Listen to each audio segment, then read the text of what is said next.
ನಮಸ್ಕಾರ ಮಕ್ಕಳೇ. ಇವತ್ತು ಅಕ್ಬರ್ ಮತ್ತು ಬೀರಬಲ್ಲನ ಕಥೆಗಳಲ್ಲಿ ಮತ್ತೊಂದು ಕಥೆಯೊಂದಿಗೆ ಬಂದಿದ್ದೇನೆ. ಕಥೆ ಹೆಸರು ಯಾರು ದೊಡ್ಡವರು. ಒಂದು ದಿನ ಅಕ್ಬರನ ಅರಮನೆಯಲ್ಲಿ ಚರ್ಚೆ ನಡೀತಿರುತ್ತೆ. ಆಗ ಚಕ್ರವರ್ತಿ ಅಕ್ಬರ ಬೀರಬಲ್ಲನನ್ನು ಪರೀಕ್ಷಿಸಬೇಕು ಅಂತ ಒಂದು ಪ್ರಶ್ನೆಯನ್ನು ಕೇಳ್ತಾನೆ. ಬೀರಬಲ್ಲ, ಈ ಜಗತ್ತಿನಲ್ಲಿ ನಿಜವಾಗಿಯೂ ದೊಡ್ಡವರು ಯಾರು ಅಂತ.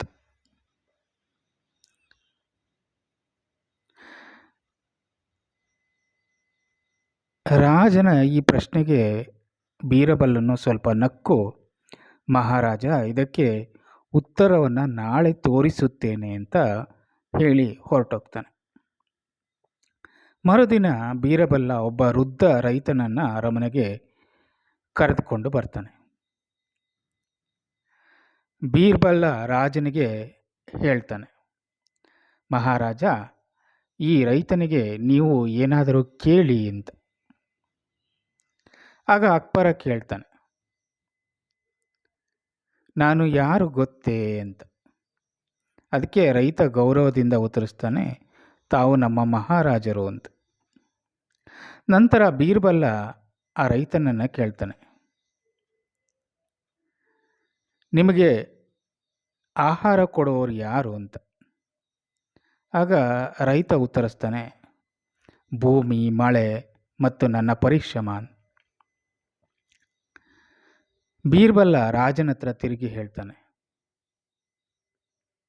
ಮಹಾರಾಜ, ರಾಜನು ದೇಶವನ್ನು ಆಳ್ತಾನೆ, ಧನವಂತನು ಹಣವನ್ನು ಹೊಂದಿರ್ತಾನೆ, ಆದರೆ ಜ್ಞಾನಿ ಎಲ್ಲರಿಗೂ ದಾರಿಯನ್ನು ತೋರಿಸ್ತಾನೆ. ರೈತನು ಪರಿಶ್ರಮವಿಲ್ಲದೆ ಅನ್ನವನ್ನು ಬೆಳೆಯೋಕ್ಕೆ ಸಾಧ್ಯ ಆಗಲ್ಲ.